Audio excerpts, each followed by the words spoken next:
Bueno, buenas tardes para todos los que me están escuchando del otro lado. Bienvenidos a la clase de hoy viernes de Introducción a las Ciencias Sociales. Mientras esperamos que ingresen algunos compañeros más, me gustaría sobre todo conversar un ratito con ustedes en función de las clases anteriores, de lo que hemos venido trabajando, de lo que se ha venido hablando, si han tenido algún tipo de dificultad con los documentos, con el tema de la clase teórica. Un poco la idea que yo les reflejaba en clases anteriores era que lo que hago en el Meet de los días viernes es tal vez una exposición teórica muy generalista. Luego ustedes la tienen que tratar de solidificar con los materiales de lectura que se les sugieren. En esta clase número 3 de la unidad 2, sobre todo yo les sugiero la lectura de un último material que hace a los movimientos sociales en Latinoamérica, que es sobre el cual prácticamente voy a basar la exposición, más los videos. Los otros materiales son materiales más de complemento, ¿sí? Que a ustedes les van a servir como para poder anexar algunos otros elementos teóricos y profundizar un poco la lectura, pero si vamos a la cuestión de importancia de esta clase, estaría dada en analizar los videos, la clase teórica que yo hoy voy a dar y ese último apunte que está subido a la plataforma en esta clase, que creo que ahí podemos tener el espíritu de lo que simbolizan los movimientos sociales, sobre todo en el contexto latinoamericano. Bueno, eh, voy a hacer una presentación, así ya podemos comenzar. ¿Se está viendo, se está escuchando bien del otro lado? Porque he tenido algunos Sí, problemas. profe. Sí, profe. ¿Sí? Perfecto, muchísimas gracias. ¿Alguien que quiera opinar algo, decir algo? Si no, ya comienzo, así no perdemos más tiempo. ¿No? Bueno, ahí entonces voy haciendo la presentación.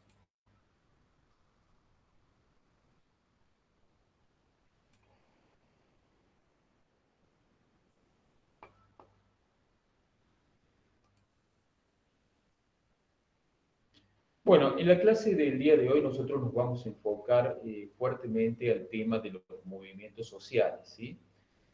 Antes de desglosar el tema del movimiento social, vamos a intentar ir esbozando como una breve definición para irle profundizando a la luz de diferentes autores que han trabajado sobre este concepto. Hay muchos que coinciden que es un concepto polisémico.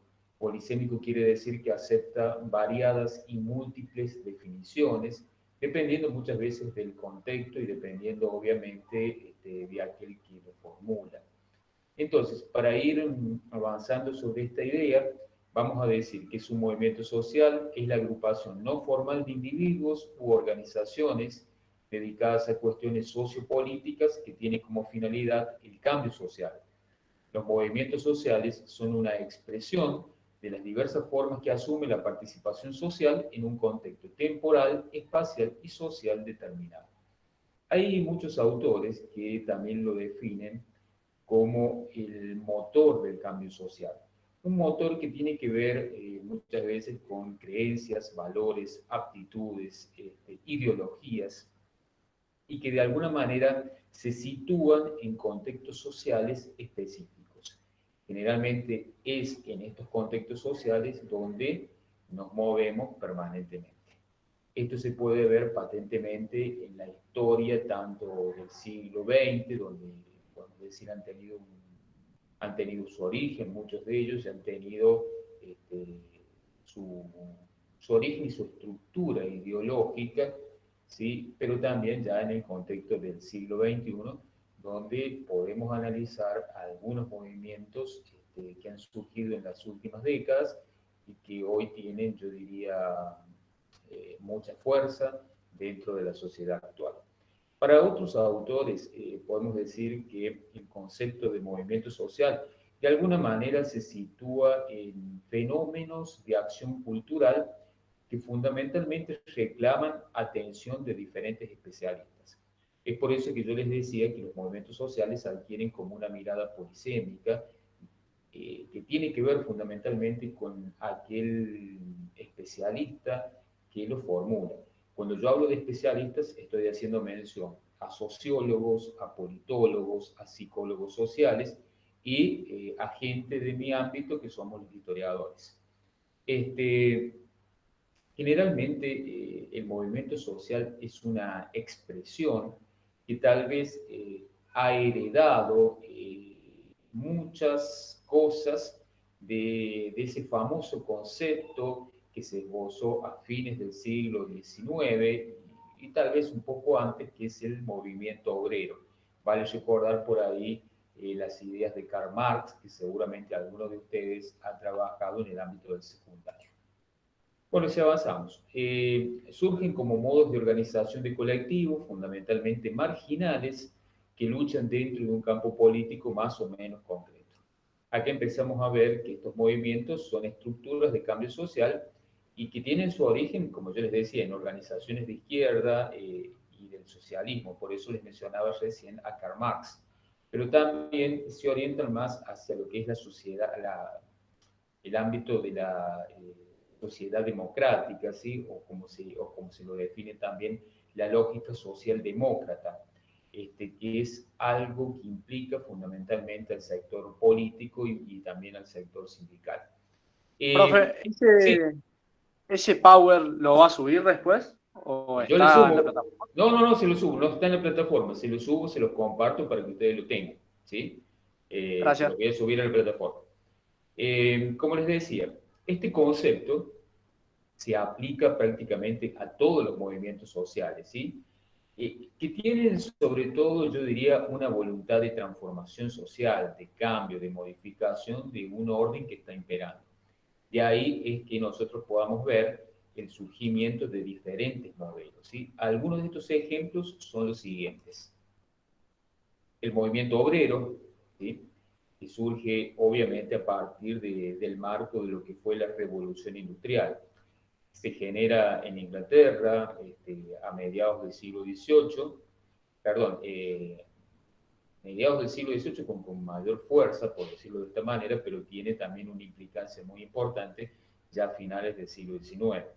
Vale aclarar esto, y yo creo que en clases anteriores les he mencionado, de que se cambian por ahí las lógicas de producción, y aquel campesino, ¿sí?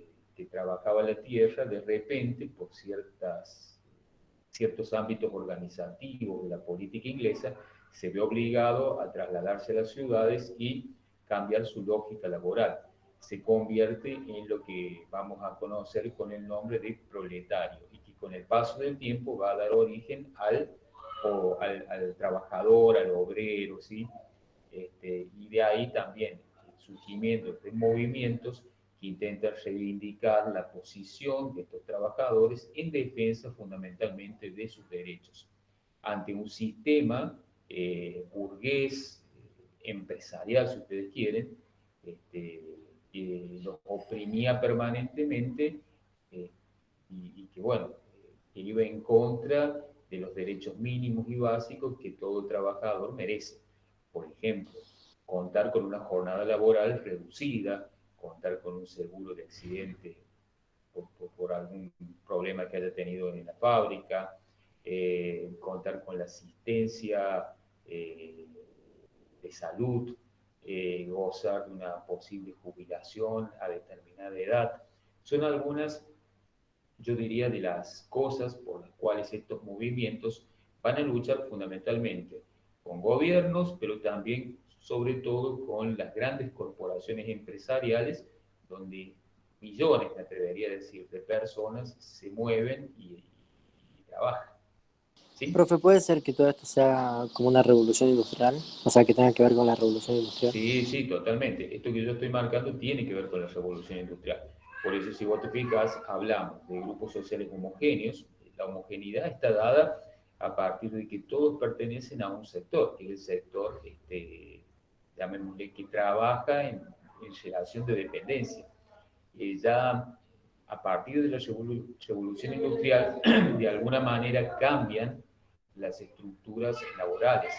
Recuerden, yo creo que les había mencionado que, por ejemplo, en épocas anteriores el hombre trabajaba en función de los ciclos naturales. O sea, su trabajo comenzaba cuando amanecía, ¿sí? Cerca de las 6 de la mañana, y bueno, y el mismo terminaba a la hora de que ya no había más luz natural. En cambio, ya el solo hecho de la instauración de la fábrica lleva a que estos ciclos naturales sobre el cual el hombre se había desempeñado desde hacía milenios cambien rotundamente. Ahora ya no es necesaria la luz natural porque tenemos la luz artificial. Entonces el hombre puede trabajar en turnos rotativos durante las 24 horas. Entonces cambian las pautas laborales y ya no trabaja por casi comida, ahora trabaja por un salario que se le paga quincenalmente o mensualmente, que le permitiría, en la lógica, poder satisfacer todas las necesidades básicas indispensables que tiene todo ser humano. Entonces de ahí también viene esta lucha por reivindicación de derechos, por los salarios, por las jornadas laborales, por los seguros ante un accidente laboral, por la necesidad de que una persona de determinada edad pueda gozar de un marco jubilatorio, por una cuestión vinculada al ámbito de salud.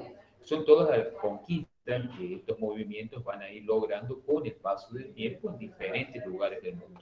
¿Vamos bien hasta ahí? ¿Me van entendiendo? ¿Se me entendiendo? Sí. Estos movimientos así sociales, obreros, o sea, van a terminar en lo que son, por ejemplo, más ahora en la actualidad, la formación de sindicatos y todas esas cosas así. Totalmente, exactamente. No sé quién me habla del otro lado. Recordé que yo no puedo ver. Nicolás. Nicolás, exactamente, Nicolás. Sí. Muchos de estos movimientos van a originar los diferentes sindicatos, ¿sí? Están presentes en todo el mundo. Están presentes en todo el mundo y de lo cual Argentina no es la excepción. Tal vez si yo a ustedes les pregunto que en este momento en la Argentina, ¿cuál es el sindicato más fuerte que tenemos en nuestro país?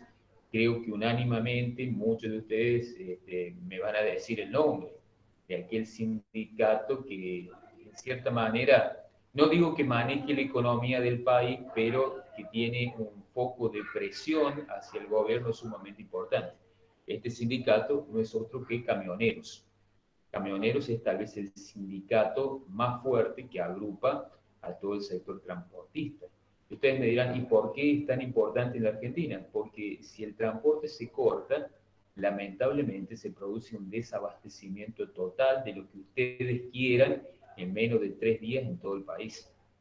Y por eso se ha vuelto tan importante, ¿sí?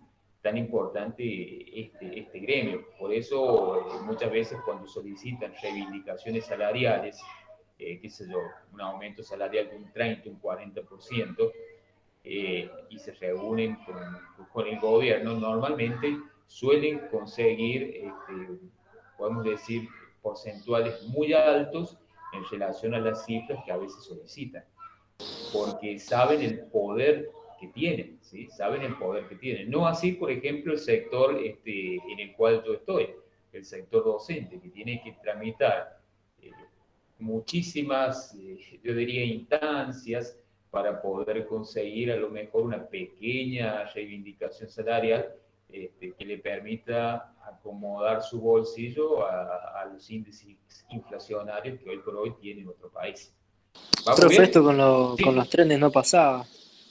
Exactamente, mira, ya has tocado un tema clave,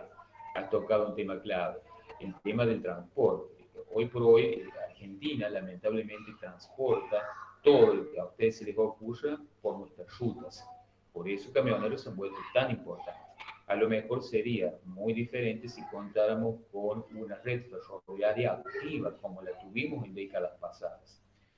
Simplemente para mencionarles, Argentina fue la nación latinoamericana con el más amplio tendido ferroviario de América del Sur, para que ustedes vean la magnitud que tuvo nuestra red ferroviaria que comunicaba e interconectaba a todas las regiones del país, transportando mercancías hacia las zonas portuarias, hacia las grandes capitales, hacia regiones olvidadas de nuestro territorio, y también gente, ¿sí?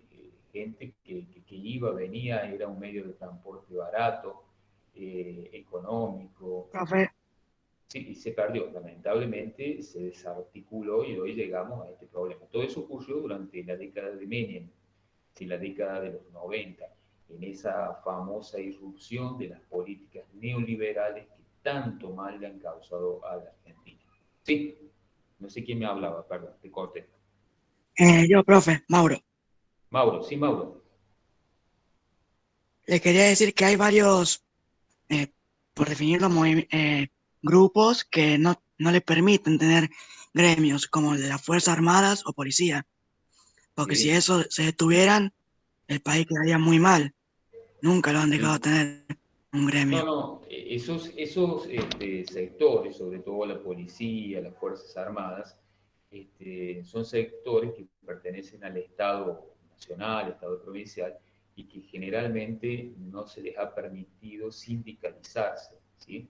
No se les ha permitido sindicalizarse porque son como fuerzas dependientes del Estado-Nación. Y es algo que el Estado-Nación tiene para imponer el orden, la ley ante una situación, no sé, de, de gran movilización que puede ocurrir, ¿sí? Por eso nunca se los han dejado sindicalizar. Y es muy buena la observación que haces, es muy buena. Bueno, si avanzamos un poquito, otro gran movimiento, ¿sí? Es el movimiento estudiantil. El movimiento estudiantil ha prevalecido, se puede decir, en todo el mundo, sobre todo en esta intención de que los estudiantes puedan acceder a los estudios sin discriminación, que puedan acceder independientemente de su contexto o situación social. Y la Argentina tal vez en esto ha mostrado punta y ha sido un ejemplo desde comienzos del siglo XX. Llamemos la famosa reforma universitaria del año 1918, en donde estudiantes de la Universidad de Córdoba cambian la estructura universitaria, la modifican a partir de la instrucción de los El Cordobazo, profe. serie de cambios. El Cordobazo también, muy bien, más adelante, allá por el 1958. Son grandes movimientos sociales que han tenido como protagonistas a los estudiantes.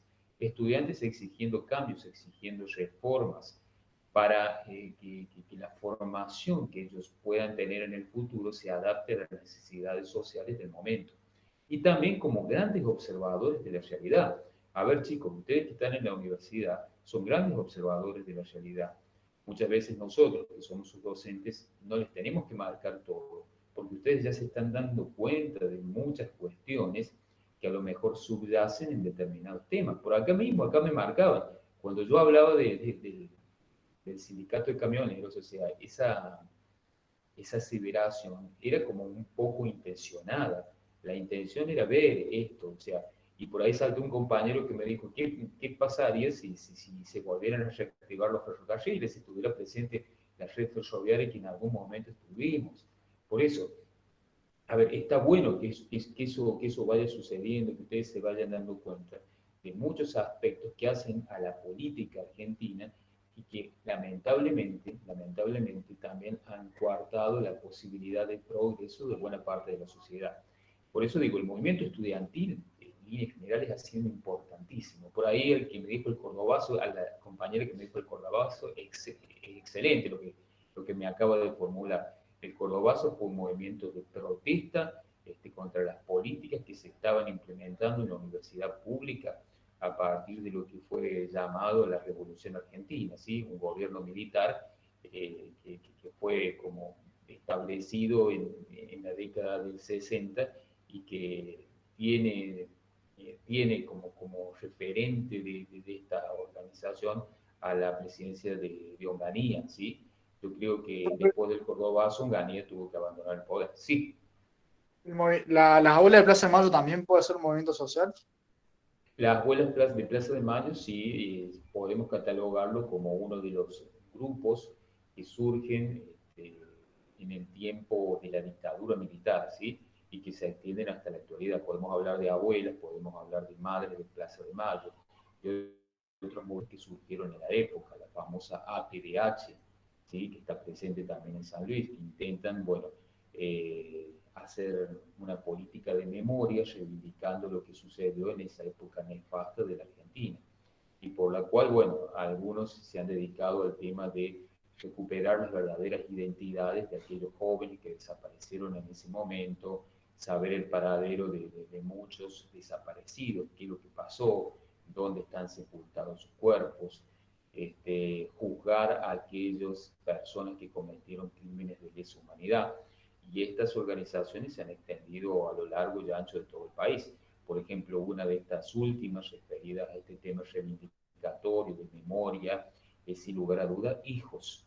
Hijos es uno de los últimos grandes movimientos que en este marco que yo les estoy planteando se ha impuesto en estas últimas décadas y que tiene muchísimo protagonismo en relación a estos temas reivindicatorios vinculados a nuestra historia reciente. Bueno, sigo avanzando. No me quiero olvidar acá, obviamente, de un movimiento estudiantil importantísimo que marcó la década del 60, que por ahí el que quiera profundizar y leer puede buscar, que es el famoso Mayo francés, que seguramente algún profesor de secundario les mencionó en algún momento cuando ustedes estaban cursando materias vinculadas a la historia. ¿Sí? Y los movimientos pacifistas que han surgido a partir de la década del 60, tratando de terminar con todo aquello que tenga que ver con violencia, a partir obviamente del ámbito diplomático, ¿sí? Estos movimientos pacifistas se vinculan mucho también con la cuestión religiosa y con ideologías específicas, ideologías que tienen que ver con la divulgación y el ámbito de la paz, a partir obviamente de algo clave y importantísimo que es el tema de la educación. ¿Sí? Mientras más educada sea una sociedad, va a ser una sociedad mucho más pacífica, no tan violenta. Entonces estos movimientos se han extendido a lo largo y a lo ancho del mundo a partir de la década del 60, 70 del siglo pasado y continúan hasta el día de hoy, intentando obviamente desarticular grandes conflictos que a veces se dan en diferentes lugares del mundo, ¿sí? E intentando llevar la paz a esos pueblos que hoy sufren lamentablemente el tema de la guerra. Bueno, entre estos que yo les he marcado también están, sin lugar a dudas, uno de los movimientos tiene que ver con la preservación del ámbito y cuidado de nuestra ecología, que es el movimiento ecologista. Es un movimiento que está enmarcado dentro de un ámbito global, es un movimiento que está presente, se puede decir, en todas las naciones del mundo. Si yo cualquiera de ustedes les digo Greenpeace, seguramente no hace falta que les defina qué es. La mayoría sabe que se dedica a la preservación y al cuidado de, podemos decir, más que todo del ámbito ecológico, ¿sí? La preservación de la fauna autóctona de determinados lugares, gente bueno, que lucha para tratar de mantener un mundo sin que desaparezcan más especies, preservando el hábitat, preservando la vida de los miles de animales y especies que podemos encontrar en el mundo, ¿sí? Y sobre todo protegiéndonos del temido avance de las grandes corporaciones que quieren destruir nuestros bosques nativos, nuestras selvas, en pos únicamente del tema de ganar dinero, ¿sí? Algo que yo les comentaba a otro grupo de alumnos, hoy el grave peligro que tiene la humanidad en relación a la cuestión ecológica, el tema de la contaminación de nuestros ríos, la contaminación de nuestros ríos, sobre todo acá en algunas provincias de Cuyo, San Juan, por ejemplo, vinculado al tema de la minería. ¿Sí? La explotación minera ha llevado a la contaminación de las napas de agua subterránea, que es de las cuales nosotros proveemos nuestra agua potable, y tanto para el consumo humano como para el consumo de animales, para la siembra. Entonces estamos hipotecando un futuro, estamos hipotecando nuestro futuro, ¿sí? A costa de grandes empresas multinacionales o organizaciones mundiales que lo único que quieren es un beneficio económico. Entonces, hoy por hoy es muy importante este movimiento porque yo creo que como nunca antes está más presente que nunca. Todos ustedes en líneas generales ya han como formado una conciencia ecológica. A nadie se le ocurre, por ejemplo, ir caminando por la calle, no sé, comiéndose, por decirles algo, una banana y tirar la cáscara de banana en la vereda, ¿sí? La mayoría sí lo hace, ¿qué es lo que hace? Y bueno, busca algún cesto de basura para arrojarla. Por ahí muchos de ustedes tendrán el cuidado de separar los residuos, en residuos sólidos, residuos blandos.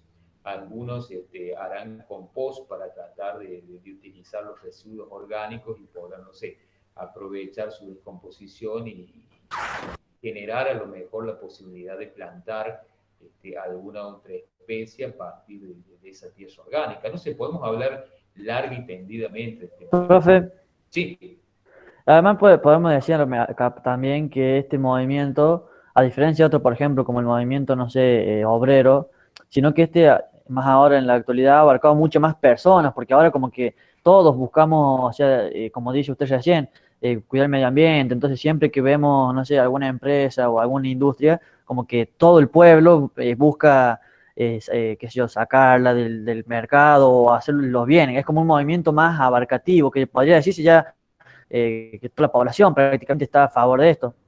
sí, sí, sí, totalmente, totalmente, coincido. Decime el nombre, por favor. Nicolás, Profe, Nicolás, coincido totalmente, Nicolás, con lo que vos opinás. Sí, sí, totalmente. Por eso les decía recién, es un movimiento que ha tomado ribetes a nivel mundial y que podemos decir en la última década ha tenido un impacto enorme, enorme prácticamente en todos los sectores, ¿sí? de la sociedad. Quien más, quien menos sabe que tiene que cuidar el planeta, que tiene que cuidar su hábitat, que tiene que cuidar su lugar. No tanto ya para uno, sino para las generaciones venideras, porque si lo terminamos degradando, destruyendo, nos estamos autoeliminando, chicos. No, no es que, bueno, yo puedo hacer lo que quiera con el planeta y no va a pasar nada. No, si no lo cuidamos, este es nuestro único lugar. Si no lo cuidamos, estamos condenados a desaparecer como especie. Ese es el gran problema de no entender esta cuestión ecológica. No es una moda, no es una moda. En el siglo XX el ser humano ha utilizado, se puede decir, a costa de la naturaleza, eh, me atrevería a aseverar, eh, la mayor cantidad de recursos que no utilizó en toda su historia. O sea, en 100 años utilizó más de lo que había utilizado el ser humano en toda la historia desde que apareció en la faz de la Tierra, para que ustedes vean el gravísimo daño. Y hay lugares ya que son irreparables, que son irreparables. Bueno, la idea es que aquellos que todavía se mantienen virgen, de aquellos que podemos decir, a duras penas intentan no contaminarse y sobrevivir, que los preservemos. Que los preservemos. Ejemplo, la selva amazónica. Si yo destruyo la selva amazónica, estoy destruyendo el pulmón del mundo. Lo estoy destruyendo. Estoy hipotecando el futuro del mundo. Es más, hoy por hoy, que somos todos de San Luis, ustedes ven que en determinadas épocas del año se producen generalmente los incendios. Y los incendios a veces son provocados intencionalmente, con un afán de poder luego lotear esos terrenos y poder venderlos en el mercado inmobiliario. Pero más allá de esa cuestión meramente económica, se está destruyendo el bosque nativo, se lo está desertificando. Cuando hay lluvias, eso avanza, arrastra, destruye. O sea, por eso les digo, está bien, las empresas ganan, pero a la vez hipotecan el futuro de todos nosotros. Por eso es tan importante, tan interesante estos movimientos que vamos mencionando. No sé, le corté a algún compañero que no sé qué me quería decir, perdón. Me quedé con la sí, idea de... estaba merendando. No, que hay un grupo que en realidad va en contra del movimiento ecologista, que por ejemplo, no sé qué grupo será, supongo que antiecologista o lo que sea, con mala educación o sin información, al cual tipo van con los autos quemando aceite, contaminando o haciendo otras cosas variedad, como que no creen en la contaminación, por así decirlo. Quizás unos escépticos de este movimiento. Sí, sí, o sea, gente que no toma conciencia, vas a encontrar en todos los lugares del mundo, ¿sí? A ver, te lo planteo, el mismo Donald Trump expresidente de Estados Unidos, no estaba convencido con que Norteamérica participara de grupos mundiales que tratan este tema de la contaminación, de la ecología, porque avanzar y decir que Norteamérica es uno de los países más contaminantes del mundo, ¿sí? Era también como autoecharse culpas y bueno, y podía producir un parate en muchos sectores de la industria, porque a ver, tiene graves implicancias económicas. Por eso les digo, las futuras generaciones tendrán a lo mejor el deber de profundizar sobre esto, de preservar lo que se pueda preservar para las generaciones venideras y para que el planeta pueda sobrevivirlos, ¿sí? Porque, a ver, hoy por hoy estamos o hemos entrado en una fase compleja, muy, muy compleja, en donde si no cuidamos lo que tenemos, no lo preservamos, lamentablemente en pocas décadas va a desaparecer. Mucho del mundo actualmente, Profe, como ustedes lo conocen, va a desaparecer si esa conciencia ecológica no está presente y toma acciones ya. Sí, sí, sí, te escucho. podría ser que también el movimiento ecológico comienza a surgir más por esto de la explosión de Chernóbil, pues Sí, de sí, que tomó mano sí. de Irak. Sí, a ver, son situaciones que han ocurrido en el mundo, que obviamente han llevado a tomar conciencia de la importancia de la no contaminación. Chernobyl en Rusia, en la ex Unión Soviética, es uno de esos ejemplos. Podríamos hablar de otros ejemplos sí, que se han dado a nivel mundial. No sé, por ejemplo, en Japón, cuando sus centrales atómicas también entraron en colapso, creo que era la ciudad de Fukushima o Fukushima, por ahí, entraron en colapso y pusieron en riesgo a buena parte de Oriente. Entonces, bueno, hablo de eso, hablo de la gran desertificación que se produce en algunos lugares, hablo de la contaminación de las napas, hablo del descongelamiento de los glaciares. Podemos hablar de un montón de cosas que, bueno, que el movimiento ecologista se ocupa y trata de trabajar sobre estos temas que hacen a toda la humanidad. Después, el movimiento Ocupa o de los indignados, ¿sí? Que son movimientos también nuevos que tienen que ver con aquella gente que ha sido como dejada de lado por el sistema. Aquellas personas que hoy por hoy no tienen trabajo, no tienen techo, no tienen un lugar donde estar. Entonces, bueno, ocupan a lo mejor lugares que han estado abandonadas, fábricas o lugares donde pueden a lo mejor albergarse temporalmente. Por eso se llaman ocupas, indignados, porque son como aquellos grupos que no pueden insertarse en el sistema y por los cuales el Estado o los estados nacionales no hacen mucho. Entonces, bueno, solicitan muchas veces tierras en determinados lugares. Ustedes ven esto, lo han visto acá en San Luis, cuando a veces la toma de tierras que se hacen en determinados lugares, tierras que pertenecen al Estado provincial o que son por ahí de organismos nacionales y que muchas veces son ocupadas y finalmente terminan siendo entregadas a estas personas que buscan un espacio o un lugar donde vivir. Estos movimientos han crecido significativamente. Pero ¿por qué ustedes creen que han crecido? A ver, del otro lado, ¿por qué piensan que han crecido estos movimientos, sobre todo acá en Argentina? No nos vayamos tanto a Por la la cuestión pobreza. internacional. Exactamente, por la pobreza, por la marginalidad. Esta situación, lamentablemente, que está viviendo la humanidad y que hoy nos impacta, pero de La una corrupción. manera, exactamente, corrupción, marginalidad, la pobreza, la exclusión, la falta de oportunidades, todo eso lleva a que Profe, también muchas podría personas decirse entren falta de en la democracia. desesperanza. Falta, perdón, no te escuché. Sí, también podría decirse, obviamente, no en grandes rasgos, ¿no? Pero el tema de la falta de democracia, porque, por ejemplo, si bien estamos, bueno, en pandemia, pero hay veces que los gobernantes toman decisiones en cuanto, no sé, al cierre o apertura de fronteras que voy a decir, no, no, o sea, a veces son necesarios, a veces no, pero como que lo toman como sin pena, o sea, lo hacen y sin pensar en la democracia que a lo mejor tenemos nosotros. Sí, a ver, yo está bien la idea de la cuestión democrática, de la defensa de los derechos que tienen todos ciudadanos, ¿sí? Que están contemplados en nuestra Constitución. Hoy la situación que vivimos es una situación extraordinaria. No se había dado en el marco, fíjense de lo que les voy a decir, de toda nuestra historia. Nosotros hemos tenido algunos problemas a lo largo de la historia. Sí, la famosa peste amarilla en Buenos Aires a fines del siglo XIX. Hemos tenido algunos problemas, qué sé yo, con enfermedades como la viruela, el tifus, la poliomielitis en la década del 60, por nombrarle algunas de ellas, pero nunca, nunca, nunca, por lo menos nuestro país, había vivido en toda su historia una pandemia. Entonces nuestros gobernantes tampoco estuvieron preparados como para poder actuar en consecuencia y tomaron medidas que, si nosotros lo analizamos desde una mirada más democrática, podríamos decir son medidas fuertemente condicionantes, rígidas. Alguno por ahí puede estar pensando la palabra dictatoriales o autoritarias, para ser más preciso, y va a tener razón.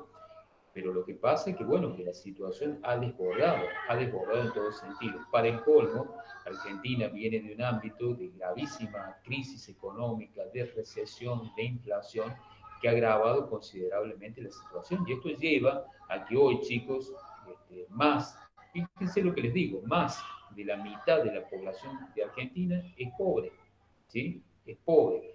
Son miles de personas diariamente que pierden su puesto laboral, miles de personas que no tienen un lugar donde vivir, miles de personas que no pueden acceder al alimento básico, a la vestimenta, al ámbito de la salud, en un sistema que hoy por hoy está colapsado. Entonces, si ustedes me dicen, ¿nuestra democracia corre peligro? Yo diría que sí. Yo diría que sí, porque todos estos condicionantes, que en cierta manera yo les estoy marcando, si lo analizamos desde un concepto, desde un contexto histórico, han sido siempre pautas que los gobernantes han tenido cuidado, porque llega un momento que bajo toda esta presión y todo esto que yo estoy, la sociedad se revela, la sociedad sale a la calle, la sociedad protesta, fundamentalmente la sociedad se revoluciona. Entonces, hoy por hoy, Argentina es como una bomba, no como una bomba, una olla a presión, una olla a presión a punto de explotar. Ojalá no pase nada, ojalá no pase nada, pero la situación, no solamente con el sistema de salud y el colapso que vivimos, la situación social en el país es tremenda. Yo entiendo a los gobernantes, ¿sí? Elegir entre la vida y, y, y la cuestión económica, decía el presidente, elijo la vida. Sí, está bien, es una mirada muy lógica, pero bueno, lo otro está presente, lo otro está presente. Ojalá la sociedad sepa entender de tiempos y esto se puede restablecer, pero el tema es que muchos de estos integrantes de la sociedad ya no tienen tiempo. Cuando vos tenés 5 hijos, no tenés dónde vivir, no tenés que darles de alimento, estás en una situación desesperante. Y donde no tenés respuestas del Estado, te lleva a que muchos, bueno, este, hagan cualquier cosa para sobrevivir.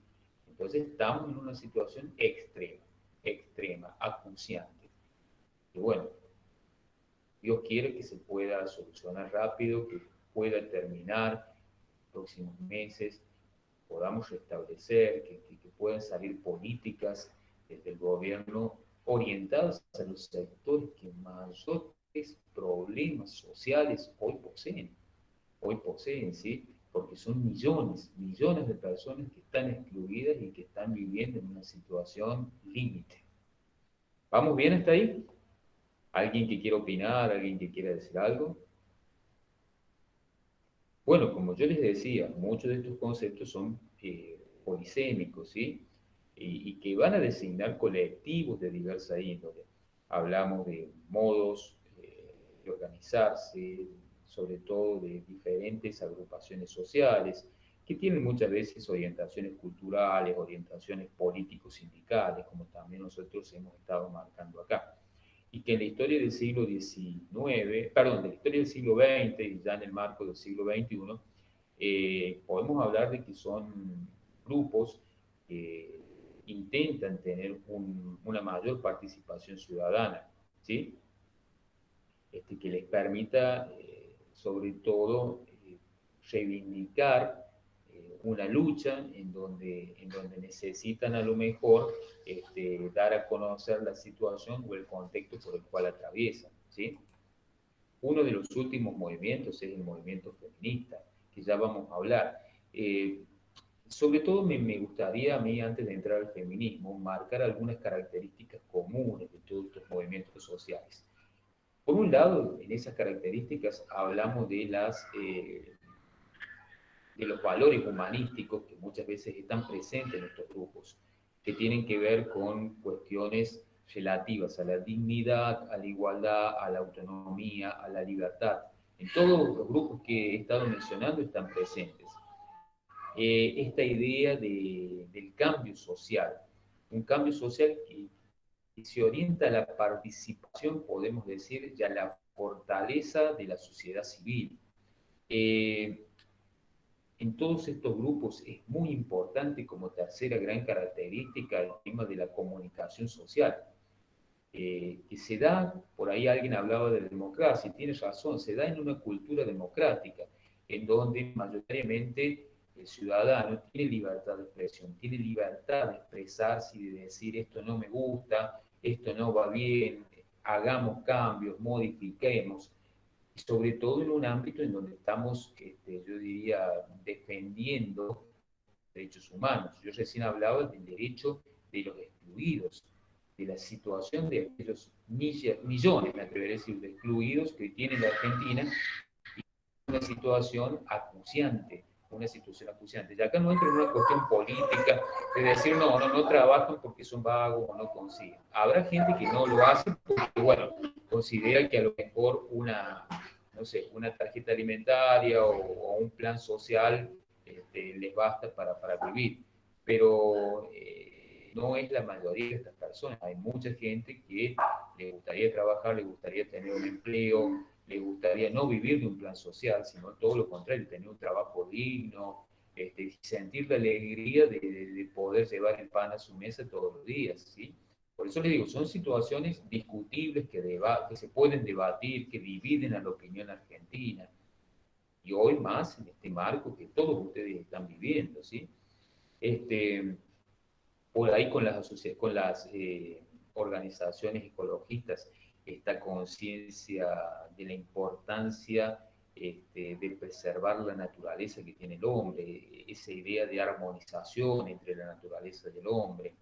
Por ahí en otras asociaciones más vinculadas a los movimientos de los trabajadores, denuncias por las presiones económicas, a veces las desigualdades sociales y laborales que muchos trabajadores tienen, y que generalmente se orienta, como yo les decía, a tratar de lograr que el gobierno y que ciertos grupos poderosos desde lo económico se den cuenta de las necesidades que tienen los sectores más desposeídos o que tienen los sectores que están en peores condiciones.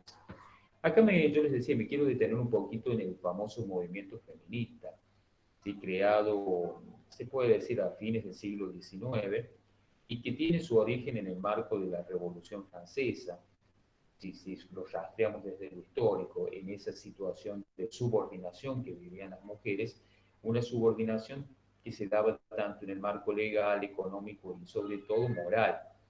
Y la necesidad que la mujer, se puede decir, comienza a tener de ocupar u obtener espacios de poder en esa sociedad patriarcal, machista, del siglo XIX y de las primeras décadas del siglo XX. Años después, bueno, la mujer con una gran tarea reivindicativa, ha logrado conseguir inmensos logros. Yo no me voy a ir tanto a un análisis de la sociedad latinoamericana o mundial, me voy a detener un poquito en la historia argentina y marcar, por ejemplo, que la lucha de grandes mujeres a fines del siglo XIX ha permitido que hoy la mujer pueda gozar de ciertos derechos reivindicatorios en condición de igualdad con el hombre. Hay grandes mujeres a fines del siglo XIX, por ejemplo, que lucharon, chicas que me están escuchando, para que ustedes hoy puedan acceder a la universidad, porque la universidad era algo exclusivo de hombres y era algo exclusivo de ciertos sectores sociales privilegiados. pensar a fines del siglo XIX, estoy hablando de 1890, ¿sí? 1880, de que una mujer pudiera estudiar en una universidad, era una locura. ¿Sí? Y a ninguna mujer en ese momento, o a ningún padre, llamémosle, que perteneciera a sectores sociales privilegiados, se le ocurría que su hija pudiera estudiar en una universidad, porque no era algo lógico. La mujer estaba formada para el hogar, la mujer estaba formada para el matrimonio, la mujer estaba formada para ser madre, ¿sí? Y no más de eso. Aquellas que eran un poco más aventuradas, a lo mejor llevaban adelante estudios vinculados a la docencia y para ser maestras, pero no más de eso. Pensar en una mujer ingeniera, abogada, arquitecta, hablando de carreras profesionales tradicionales, o en otros ámbitos, se puede decir, de desarrollo científico, cultural, tecnológico del país, eran cuestiones que no se tenían presentes. Por eso la mujer ha logrado un papel reivindicatorio sumamente importante desde fines del siglo XIX y las primeras décadas del siglo XX. A razón de esto, nombro algunas de ellas, que sería interesante por ahí a aquellas chicas que me escuchan y que quieren buscar y conocer un poco más de la historia de estas mujeres. Una de ellas es Julieta Lanteri, otra de ellas es Cecilia Grierson, otra grandísima mujer, Alicia Moró de Justo, que seguramente muchas de ustedes han escuchado. Y que bueno, con su lucha, con su fuerza para que la mujer pudiera imponerse en esa sociedad tradicional, machista, que no le daba un lugar, fueron consiguiendo pequeños logros. Y tal vez el logro más importante que tuvo la mujer a mediados del siglo XX fue el derecho al voto. Gracias al accionar de estas pioneras que yo estoy mencionando y también al accionar de una mujer que ha sido muy debatida, discutida, a lo mejor amada por unos y odiada por otros, que fue Eva Duarte de Perón. Gracias a Eva Duarte de Perón, hoy la mujer puede gozar del derecho ciudadano al voto, el hecho de votar, que la pone en una condición de igualdad con el hombre, ¿sí? Y bueno, y toda la lucha que ha tenido la mujer en estas décadas, que la ha puesto en paridad o en igualdad de condiciones con, con los hombres en muchísimos aspectos. Hoy, por ejemplo, en el ámbito que yo me dedico, que es la educación universitaria o superior, si hacemos un balance de cuántas profesoras o cuántas profesionales mujeres tiene la universidad, superan ampliamente la cantidad de hombres que se desempeñan en este sector. Y algo parecido en los otros sectores del sistema educativo. Hablo del sector primario, el sector secundario. Hoy la docencia es una actividad que ha sido copada, puede decir, por la mujer, ha sido copada por la mujer. Y así en otras actividades que tradicionalmente eran espacios que ocupaba el hombre, hoy está presente la mujer, sobre todo en las sociedades occidentales. Si hablamos de otro tipo de sociedades, ¿sí? Más tradicionales, que se de naciones más de Oriente o de Asia, todavía la mujer está tratando de conseguir muchas de las cosas que las mujeres, por lo menos en el ámbito de América, de Europa, ¿sí? Han ya logrado. Han logrado, han preservado y le han dado como otro espacio, otro ámbito a su papel ya en el contexto del siglo XXI. No sé si de las chicas que me está escuchando alguien quiera opinar al respecto, alguien quiera decir algo. ¿No? Profe, yo le quería hacer una pregunta. Sí. O sea, no por más como duda, ¿no? Alicia Moreu no fue quien estableció primero una ley sobre el sufragio femenino antes que Sí, Eva sí. Perón. Sí, sí, totalmente. Por eso, muchas de estas mujeres, como yo les decía, anticiparon muchos de los logros que se van a consolidar a mitad del siglo XX, ¿sí? Por eso yo les nombraba recién. Algunas de ellas, hay muchas más. Cecilia Lanteri, Alicia Lanteri, Cecilia Grierson, Moró de Justo, por nombrarle a algunas mujeres que fueron importantísimas en esta lucha. Por ejemplo, hay una de ellas que es Grierson, que insistió tanto en que ella quería estudiar una carrera universitaria, abogacía, que en ese momento no se le permitía a la mujer ingresar a la Universidad de Buenos Aires a estudiar carreras, porque no estaba bien visto, no estaba permitido. Y es más, hasta había casi cierta malicia en la organización de los planes de estudio. Eh, a ver, el que ha leído un poco, por ahí algunos profes de secundario le han explicado, el sistema educativo argentino a partir de la ley 1420 estableció la educación libre, gratuita y obligatoria para todo ciudadano argentino. Pero en el ámbito ya de la educación secundaria, que habilitaría el paso a la educación universitaria, había dos tipos de colegios. Uno era el colegio normal y otro era el colegio nacional. Al colegio normal iban las alumnas mujeres, ¿sí? Iban las alumnas mujeres. Entonces se les daba una enseñanza más bien operativa, una enseñanza que las habilitaba, podemos decir en el mejor de los casos, a recibirse como maestras para ejercer la docencia. Pero los planes de estudio de los colegios normales no eran los mismos planes de los colegios nacionales.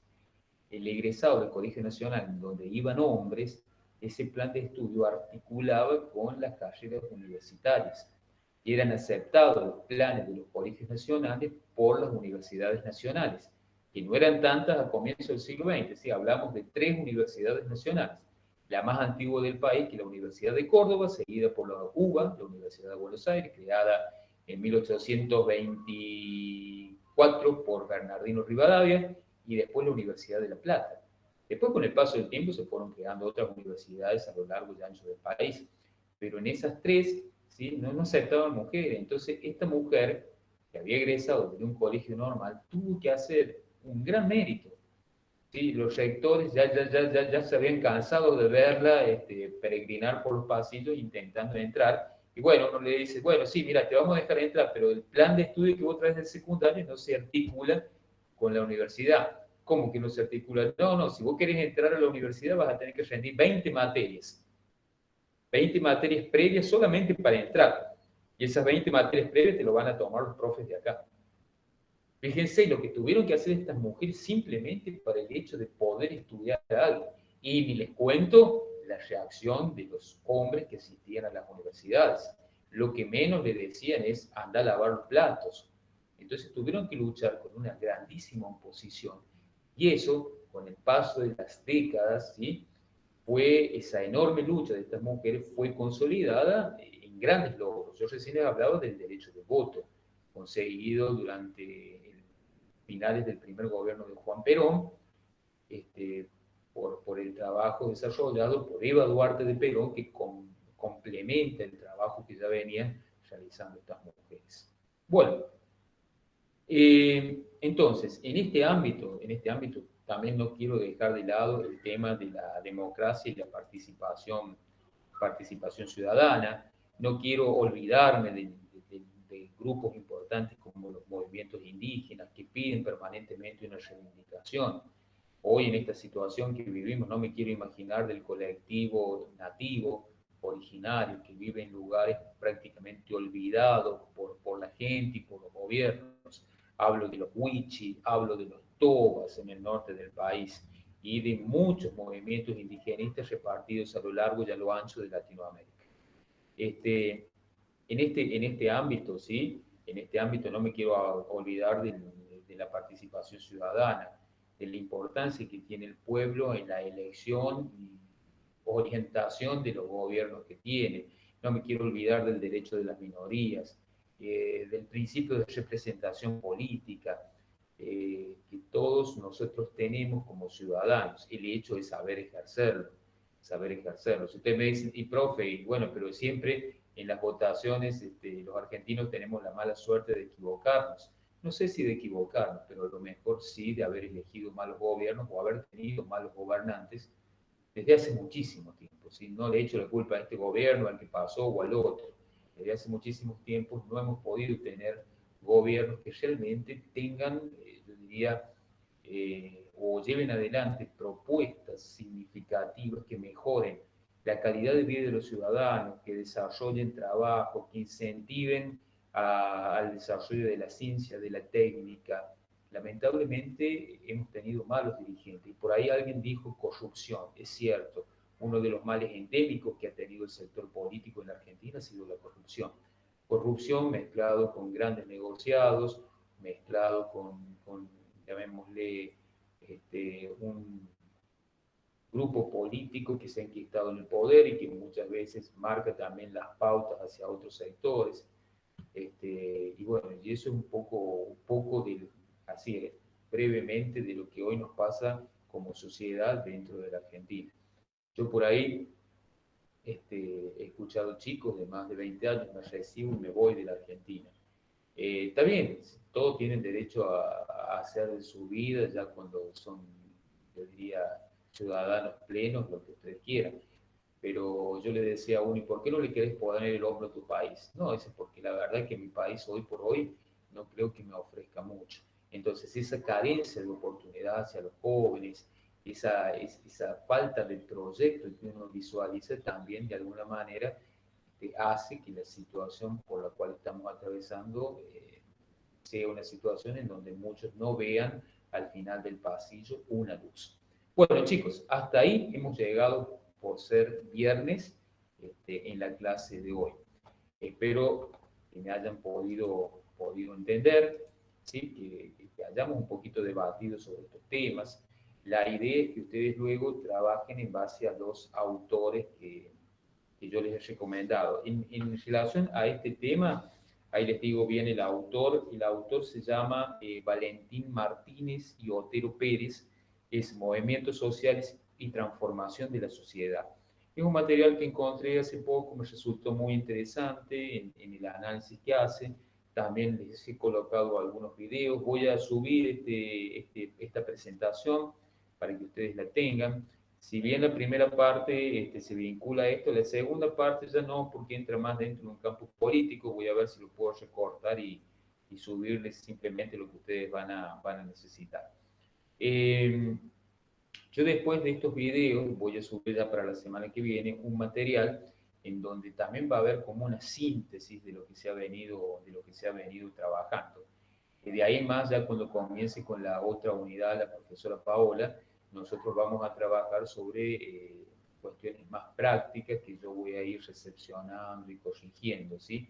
Con el profe Paola hemos tratado de establecer como ese marco para que cuando uno aborde una unidad, desde el otro lado se estén entregando actividades de la unidad vista.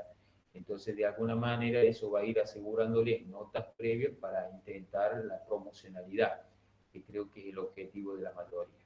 Bueno, chicos, no sé si alguien quiere mencionar algo más. Profe, una pregunta. Sí. Sobre las actividades del foro, ¿vamos a recibir alguna retroalimentación? Sí, las actividades del foro, la idea es que se retroalimenten, ¿sí? Se retroalimenten. La idea es no hacer la retroalimentación en el marco de las clases teóricas o cuando vamos desglosando la unidad, sino, por ejemplo, en este momento Paola está haciendo retroalimentación y está haciendo correcciones sobre lo que ella trabajó mientras yo voy desglosando estas unidades. Algo parecido yo voy a hacer cuando Paola tome la otra unidad y la vaya trabajando. ¿Se entiende? Esa es más o menos la lógica que hemos buscado, porque el año pasado como que estábamos definiendo y viendo cómo trabajamos en este sentido, con una misma aula, en la misma plataforma, ¿sí? Entonces es como que también vamos de alguna manera puliendo algunas cuestiones. Recuerden que lo mismo que ustedes, nosotros estamos en un proceso de aprendizaje, no es que nos conozcamos todo lo vinculado al ámbito tecnológico, sino que vamos mejorando algunas cuestiones, vamos puliendo otras. Así que bueno, esa es más o menos la forma de trabajo que hemos definido para este cuatrimestre. No sé, Brian, si te contesté. Sí, profe. Sí, muchas gracias. No, por favor. Bueno, chicos, entonces vamos a dejar por acá por ser viernes. Les dejo un saludo inmenso a todos. Yo después voy a colgar esta clase. A cuidarse, que viene muy bravo todo, muy bravo todo. Yo los entiendo. Yo también tuve su edad en algún momento, ¿sí? De mi vida. Me gustaba salir, me gustaba compartir con mis compañeros, me gustaba juntarme en la casa de algunos. Pero hoy, chicos, tienen que cuidarse. Tienen que cuidarse, tienen que preservarse. tanto por ustedes como por sus familias, ¿sí? En estas últimas semanas yo he perdido gente muy importante en mi vida, grandes amigos por esta maldita pandemia, ¿sí? Y no les hablo de gente grande, gente muy joven, de un poco más de 30 años que se ha ido. Entonces, hoy por hoy esto está tremendo, así que cuídense, eviten salir, tienen todo el tiempo del mundo para hacerlo en el futuro, ¿sí? De acá a un tiempo más adelante. Pero hoy, chicos, traten de cuidarse lo más que puedan, tanto por ustedes como para sus familias, ¿sí? Porque no les puedo describir el dolor de perder a un ser querido por esto, es tremendo. Y ni siquiera la posibilidad de poder despedirlo. Así que cuídense, traten de no salir, traten de aprovechar este tiempo para estudiar y para hacer cosas positivas, ¿sí? Lamentablemente nos ha tocado vivir esta enorme prueba que ojalá como sociedad la podamos pasar y de acá a algún tiempo mirar hacia atrás y decir, bueno, ¿cuánto aprendimos de todo esto que vivimos? ¿Sí? Bueno, chicos, un saludo inmenso a todos, que tengan una excelente semana y un excelente Día de la Patria. Un excelente Día de la Patria que vamos a tener ya para la semana que viene. Les dejo un saludo inmenso a todos. Chau, Igual para usted, profe. Gracias, profe. Ya, profe. Buen fin de semana. Gracias. Hola, profe.